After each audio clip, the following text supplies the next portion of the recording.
जय हिंद दोस्तों। कैसे हो आप लोग। आज मैं आप लोगों के सामने हिंदी के एक बहुत ही महत्वपूर्ण टॉपिक अपठित गद्यांश और काव्यांश को कैसे करें इस पर एक महत्वपूर्ण वीडियो लेकर हाजिर हूं।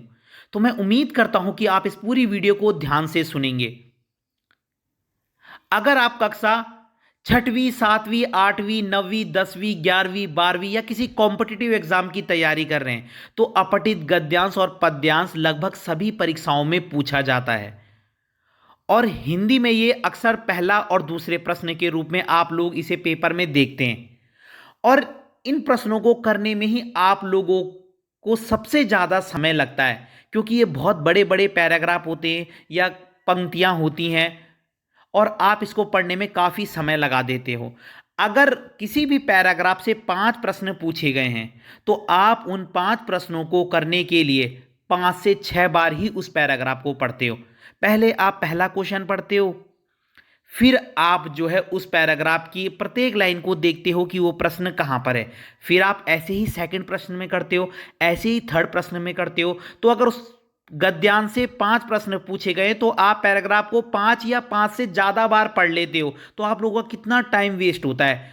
और 5 में से आप लोग तब भी 3 सही कर पाते हो, 4 सही कर पाते हो। तो आज हम देखेंगे कि हमने अपठित गद्यांश और काव्यांश को कैसे करना है और हमारे टाइम की भी बचत हो सके। टाइम हमने इसमें ज़्यादा वेस्ट नहीं करना है, हमें कम समय में ज़्यादा परिणाम चाहिए। तो आज हम देखेंगे कि काव्यांश और गद्यांश को हम कैसे कर सकते हैं। तो इसकी सबसे पहली ट्रिक क्या है। आप लोगों के पास पहला आपने देखा है पैराग्राफ होता है अपठित, वो आपकी किताब से नहीं होता है और उसके आंसर नीचे क्या है दिए होते हैं। अब आप लोगों को टिक करना है कि इसमें से क्या है सही आंसर कौन सा है। अब इस बार एमसीक्यू हो गया है तो प्रश्न एमसीक्यू के रूप में ही पूछे जाएंगे, है ना। तो आप लोगों के पास 4 ऑप्शन होंगे। अब आप लोगों को देखना है कि इसमें से राइट आंसर कौन है और उस पर टिक कर देना है ना। या इस बार तो आप लोगों के पास ओएमआर सीट होगी तो आप वहां पर क्या है गोला कर देंगे।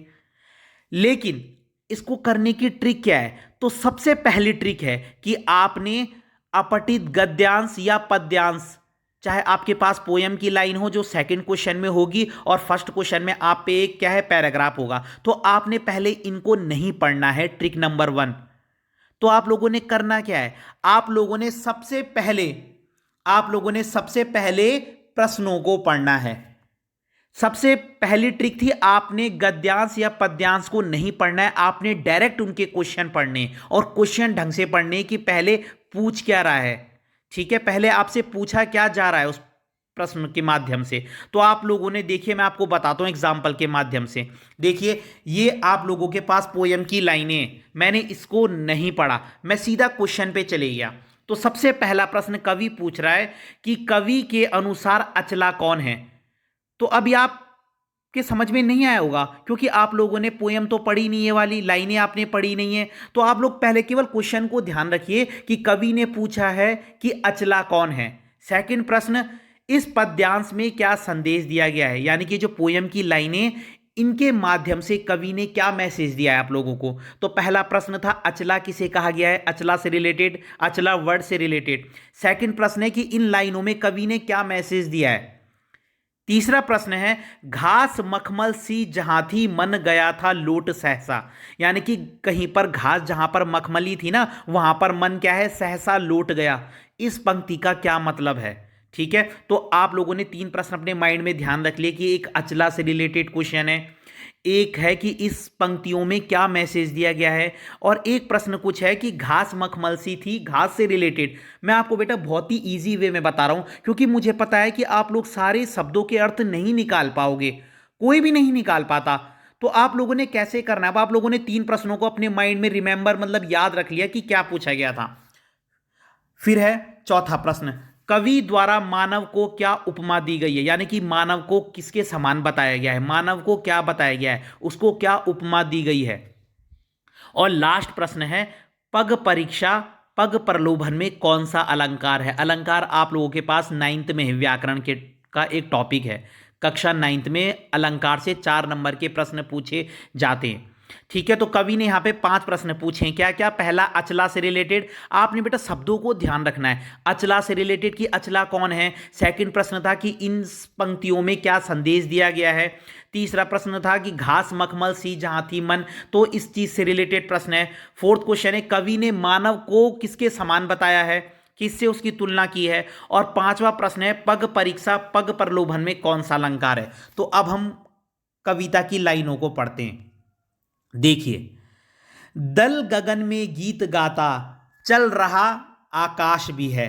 दल गगन में गीत गाता चल रहा आकाश भी है, शून्य में भ्रमता भ्रमाता पांव के नीचे पड़ी अचला नहीं यह चंचला है। अब देखिए, आप इनको पेंसिल से अंडरलाइन कर लीजिए।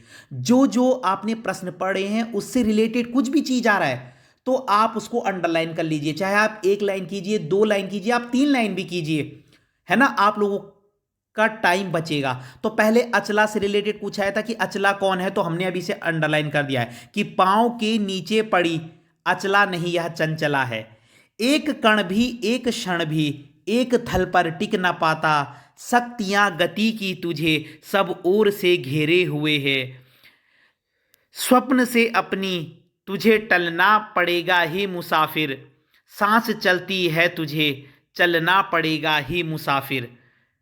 ठीक है, थी जहां पर गर्त पैरों को जमाना ही पड़ा था, पत्थरों से पांव के छाले छिलाना ही पड़ा था, घास मखमल सी, देखिए आया था कहीं पर, घास मखमल सी जहां थी मन गया था लूट सहसा, थी घनी छाया जहां पर तन जुड़ाना ही पड़ा था, पग परीक्षा पग प्रलोभन जोर कमजोरी भरा तू, इस तरफ डटना उधर ढलना पड़ेगा हे मुसाफिर। ठीक है, अब आपने कुछ कुछ पंक्ति को क्या है अंडरलाइन कर दिया है। ठीक है, अब जैसे प्रश्न क्या है था, अब हम इसमें साथ साथ प्रश्नों को भी देखेंगे। एक तो कवि ने प्रश्न पूछा था पहले कि इसमें क्या है, इसमें चंचला जो शब्द है, अचला जो शब्द है, अचला पूछा गया था कि अचला शब्द कवि ने किसके लिए प्रयोग किया है, तो पांव के नीचे पड़ी अचला नहीं यह चंचला है। ठीक है, अब हम देखते हैं कवि के अनुसार अचला कौन है, कि पांव के नीचे पड़ी, यानी कि आकाश हो सकता है, धरती, माता पिता या पथिक। अब पांव के नीचे पड़ी अचला नहीं यह चंचला है, तो अचला शब्द का मतलब क्या होगा, पांव के नीचे क्या है, पांव के नीचे क्या है, धरती होती है, तो इसका आंसर क्या होगा, इसका आंसर धरती होगा। अगला प्रश्न है, पद्यांश में क्या संदेश दिया गया है, तो इसमें कवि क्या कह रहा है, चलना पड़ेगा तुझे मुसाफिर। ठीक है, यानी कि मुसाफिर क्या है, तुझे हमेशा क्या है जीवन में चलते ही रहना पड़ेगा, कभी रुकना नहीं है। तो इसमें क्या है, सदैव गीत गाते रहना चाहिए, शून्य में भ्रमण करते रहना, निरंतर गतिशील रहना, या उपरोक्त में से कोई नहीं, तो निरंतर गतिशील रहना। कवि ने क्या कहा है, कवि कह रहा है कि जिस प्रकार तारे चलते रहते हैं, मतलब बादल चलते रहते हैं, ठीक है, हर चीज गतिशील है, ऐसे ही तुम्हें भी जीवन में क्या है गतिशील रहना चाहिए।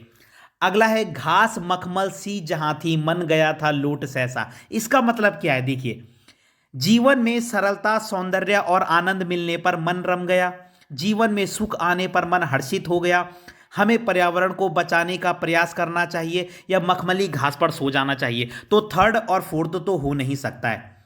अब आपको सेकंड और फर्स्ट में डाउट लगेगा कि घास मखमल सी जहां थी मन गया था लूट सहसा।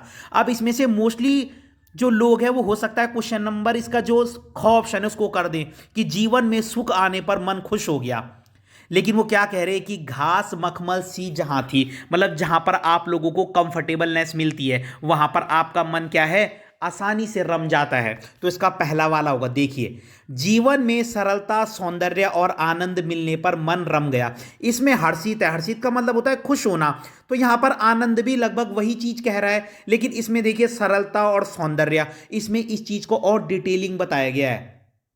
सेकंड वाले में वो क्या कह रहे हैं कि जीवन में सुख आने पर मन खुश हो गया, लेकिन वो पहले वाले में क्या कह रहे हैं कि सरलता सौंदर्य और आनंद मिलने पर, तो ये और डिटेलिंग बताया गया है। तो जो सेकंड वाला ख वाला है वो तो इसके अंतर्गत पहले से ही आ रहा है, ये उससे भी ब्रॉड आंसर है, तो आप पहले वाले को करेंगे।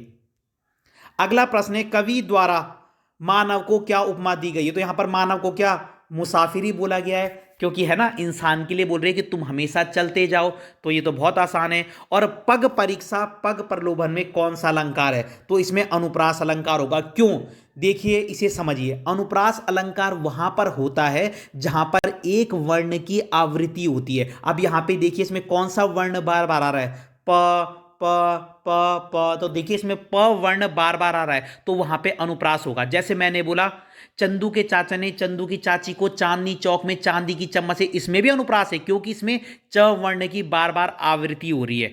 ठीक है, मैंने बोला मुदित महीपति मंदिर आए, इसमें म वर्ण की आवृत्ति हो रही है। तो जहां पर आपको एक ही वर्ण बार बार रिपीट होता हुआ दिखेगा, वर्ण शब्द नहीं, वर्ण, ठीक है, तो वहां पर अनुप्रास अलंकार होता है। तो अगर आप इस मेथड को अपनाते हैं तो मैं ये श्योरली कह सकता हूं कि आप लोगों के टाइम की बचत होगी और आप लोग पहले से ज्यादा अच्छा कर पाएंगे। मैं ये नहीं कह सकता कि आप लोग 5 में से 5 ही अंक लाएंगे, लेकिन आप 5 में से, कई बच्चे 5 भी ला सकते हैं इस ट्रिक से, 4 भी ला सकते हैं, लेकिन आप पहले से निश्चित रूप से अच्छा करेंगे और आप लोगों के टाइम की भी बचत होगी। तो अगर आपको ये वीडियो पसंद आई तो मेरे चैनल को सब्सक्राइब जरूर कीजिए, वीडियो को लाइक कीजिए और कमेंट कीजिए। धन्यवाद।